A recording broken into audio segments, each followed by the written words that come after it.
প্রবল প্রাকৃতিক দুর্যোগ আর তার জেরে কলকাতা বিশ্ববিদ্যালয়ের সঙ্গে যাদবপুর বিশ্ববিদ্যালয়ের আজকের সমস্ত নির্ধারিত পরীক্ষা বাতিল করার সিদ্ধান্ত নেওয়া হয়েছে। পরে পরীক্ষার দিনক্ষণ ঘোষণা করা হবে। কলকাতা বিশ্ববিদ্যালয় এবং যাদবপুর বিশ্ববিদ্যালয়ে আজকে নির্ধারিত যে পরীক্ষা ছিল সেই সমস্ত পরীক্ষা প্রাকৃতিক দুর্যোগের কারণে বাতিল করা হয়েছে।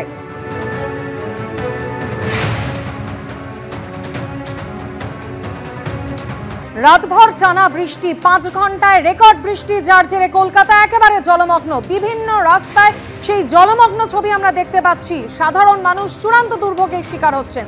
আর এর মধ্যেই একের পর এক মর্মান্তিক মৃত্যুর খবর সামনে আসছে। খোলা তারের বলি 8 জন, শহর জুড়ে মৃত্যু মিছিল।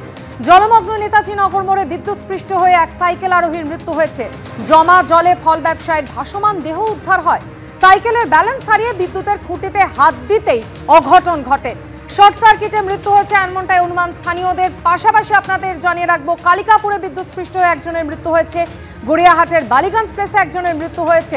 মৃত্যুর খবর এসেছে বেনিয়াপুকুর থেকেও। পাশাপাশি অভিষিক্তা মোড়ে বিদ্যুৎস্পৃষ্ট হয়ে মৃত্যু হয়েছে এক সাইকেল আরোহীর।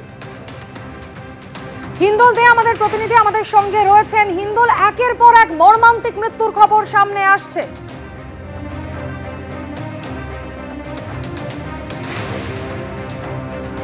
আতঙ্কের মধ্যে রয়েছেন। তোমাকে একদিকে বলে রাখি, যেখানে জলের ভোগান্তি চলছে, গোটা এলাকা গোটা শহর সমস্তটাই কিন্তু জলের তলায় জলবন্দী কার্যত শহরবাসী।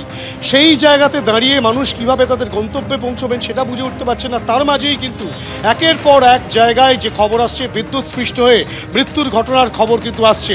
আমরা প্রথমেই সকালবেলা যে চিত্র দেখলাম, যে এনএসসি বোস রোডে নেতাজিনগর মোড়ে, সেখানে এক ফল ব্যবসায়ী বাবু কুণ্ডু, যার নাম, তিনি সকালবেলা এসেছিলেন তিনি তার ফলের দোকান খুলবেন বলে। এবং বাবু কুণ্ডু যখন তার সাইকেলটি একটি ত্রিফলা বাতির যে স্তম্ভ ছিল সেই স্তম্ভে যখনই ডাকেন, তখনই কিন্তু তিনি বিদ্যুৎস্পৃষ্ট হন। তখনও কিন্তু সেখানকার মানুষজন বুঝে উঠতে পারেন তিনি বিদ্যুৎস্পৃষ্ট হয়ে তিনি মারা গেছেন। তারা ভেবেছিলেন বোধহয় হার্ট অ্যাটাক হয়েছে। পরবর্তী ক্ষেত্রে সেই বাতি স্তম্ভের কাছে একটি কুকুর গিয়ে পৌঁছলে সেই কুকুরটিও বিদ্যুৎস্পৃষ্ট হয়ে মারা যায়। এই যে গোটা ঘটনায় তৎক্ষণাৎ নেতাজিনগর থানার পুলিশ আসে, দমকল আসে এবং সিইএসসিকে খবর দেওয়ার পর বিদ্যুৎ সংযোগ বিচ্ছিন্ন করে তাকে উদ্ধার করে এমআর বাঙ্গুর হাসপাতালে নিয়ে আসা হলো। চিকিৎসকেরা মৃত বলে ঘোষণা করেন। তার পাশাপাশি এই খবর যখন হচ্ছে, সেই সময় কিন্তু হরিদেবপুরে আরেকজন বাসিন্দা, তিনি কিন্তু একটি প্লাস্টিকের বোতল তৈরির কারখানায় কাজ করেন। সেখানে কিন্তু যেটা প্লাস্টিকের বোতল তৈরির কারখানা, সেটা কিন্তু মতিলাল গুপ্ত রোডে, সেটা একেবারে সেই কারখানা জলের তলায় চলে গিয়েছিল। তিনি জেনারেটরটা সরাতে গিয়েছিলেন, সেই সময় তিনি বিদ্যুৎস্পৃষ্ট হন এবং তাকেও এমআর বাঙ্গুর হাসপাতালে নিয়ে আসলে মৃত বলে ঘোষণা করা হয়। তার পাশাপাশি কালিকাপুর, বেনিয়াপুকুর, একাধিক জায়গায় কিন্তু একের পর এক মৃত্যুর ঘটনা আসছে এবং প্রত্যেকেই কিন্তু দুর্যোগে একের পর এক মৃত্যু মিছিল। মৃতের সংখ্যা ক্রমেই বাড়ছে। হিন্দোল, তুমি আমাদের সঙ্গে থাকো। হরিদেবপুর, কালিকাপুর, বেনিয়াপুকুর, নেতাজিনগর, বেহালার বুড়ো শীততলা, মমিনপুরে বিদ্যুৎস্পৃষ্ট হয়ে একের পর এক মৃত্যুর খবর সামনে আসছে। শুধুমাত্র কলকাতাতেই 7 জনের মৃত্যু। আর এই মুহূর্তে যে আপডেট পাওয়া যাচ্ছে উত্তর 24 পরগনার শাসন, সেখানেও বিদ্যুৎস্পৃষ্ট হয়ে একজনের মৃত্যুর খবর পাওয়া যাচ্ছে। সমীরণ পাল আমাদের প্রতিনিধির সঙ্গে রয়েছেন। সমীরণ। মাধুরী, আজকে সকাল 8টার সময় শাসন গ্রাম পঞ্চায়েতের তেহাটা গ্রামে পঞ্চায়েতের অস্থায়ী কর্মী 50 বছরের মিরাজ শেখ নর্দমা পরিষ্কার করছিল। ঠিক পাশেই বিদ্যুতের খুঁটি ছিল। বিদ্যুতের খুঁটি থেকে একটি তার বাইরে যাচ্ছিল, সেই তারে হাত লেগে যায় কোনো কারণে অসাবধানতার বশে এবং সংজ্ঞাহীন হয়ে পড়েন মিরাজ শেখ। তাকে নিয়ে যাওয়া হয় সঙ্গে সঙ্গে বারাসাত মেডিকেল কলেজ হাসপাতালে। সেখানে নিয়ে যাওয়ার কিছুক্ষণ বাদে তার সেখানে মৃত্যু হয়েছে, এমনটা পুলিশ সূত্রে জানা যাচ্ছে।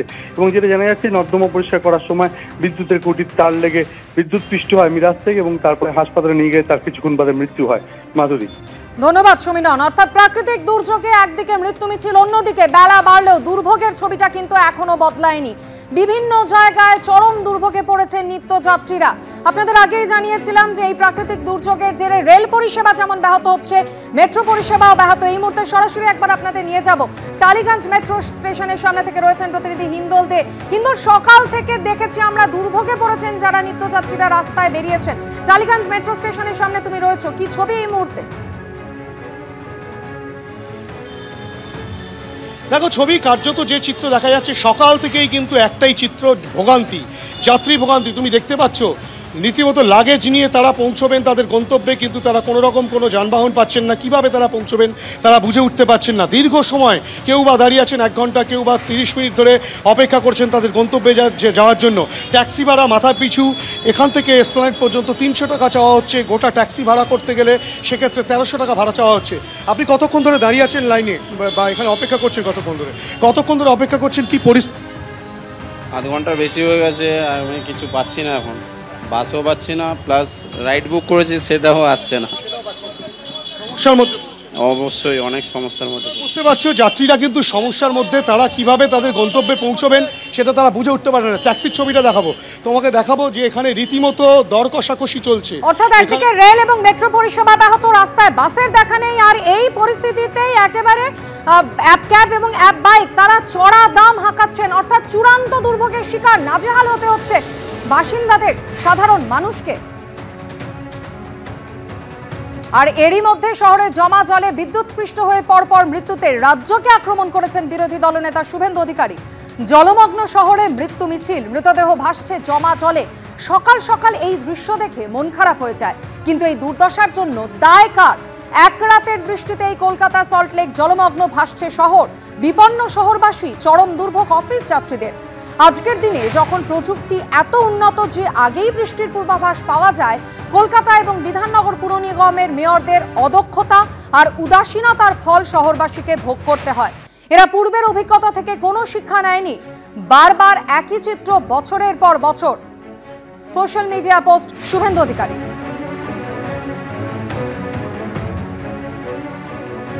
প্রাকৃতিক দুর্যোগে একদিকে দুর্ভোগে পড়েছেন সাধারণ মানুষ, আর তারই মধ্যে শুভেন্দু অধিকারী তিনি রাজ্যকে আক্রমণ করে লিখছেন জলমগ্ন শহরে মৃত্যু মিছিল, মৃতদেহ ভাসছে জমা জলে।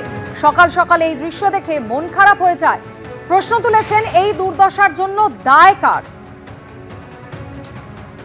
শুভেন্দু অধিকারী লিখেছেন কলকাতা এবং বিধাননগর পুর নিগমের মেয়রদের অদক্ষতা আর উদাসীনতার ফল শহরবাসীকে ভোগ করতে হয়।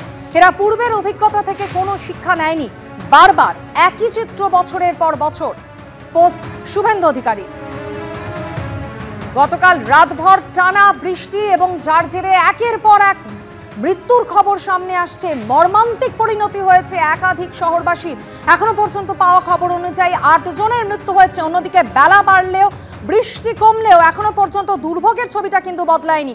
আর এরই মধ্যে social media post Suvendu Adhikari.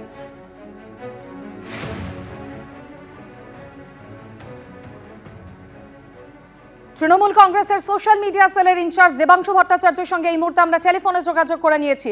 Debangshu, Suvendu Adhikari আজকে সকাল থেকে শহরে যে পরপর মৃত্যুর খবর সামনে আসছে সেক্ষেত্রে রাজ্যকে নিশানা করেছেন। তিনি লিখছেন যে এই দুর্দশার জন্য দায় কার? পাশাপাশি তিনি এটাও বলছেন যে কলকাতা এবং বিধাননগর পুর নিগমের মেয়রদের অদক্ষতার উদাসীনতার ফল শহরবাসীকে ভোগ করতে হচ্ছে।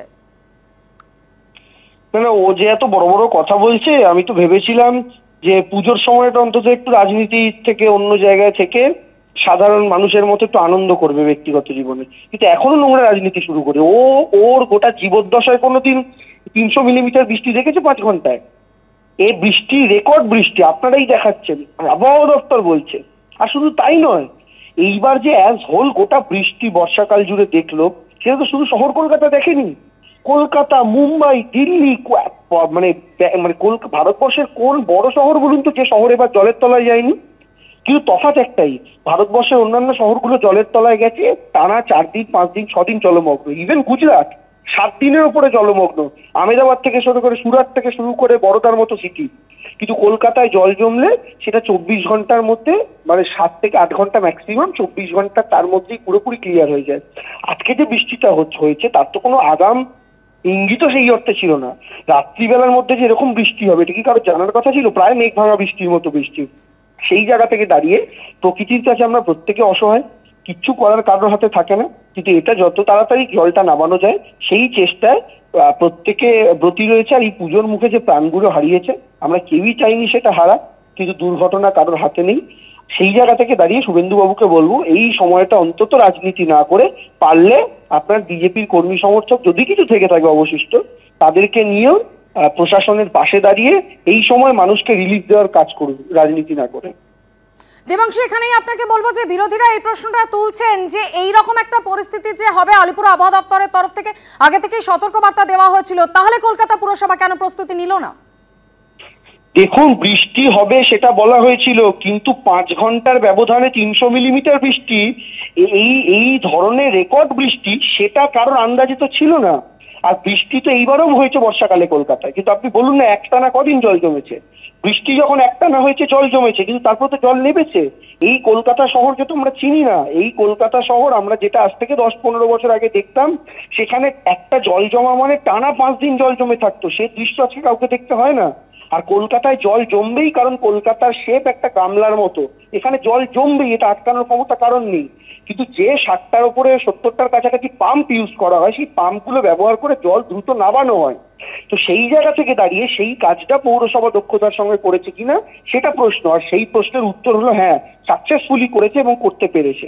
তবে সেই জায়গা থেকে দাঁড়িয়ে এখন পুজোর মুখে যাদের প্যান্ডেল ক্ষতিগ্রস্ত হলো, যাদের ব্যবসা ক্ষতিগ্রস্ত হলো, প্রত্যেকে আমার মনে হয় রাজনীতি বাদ দিয়ে সেই চিন্তাটা আগে করা উচিত।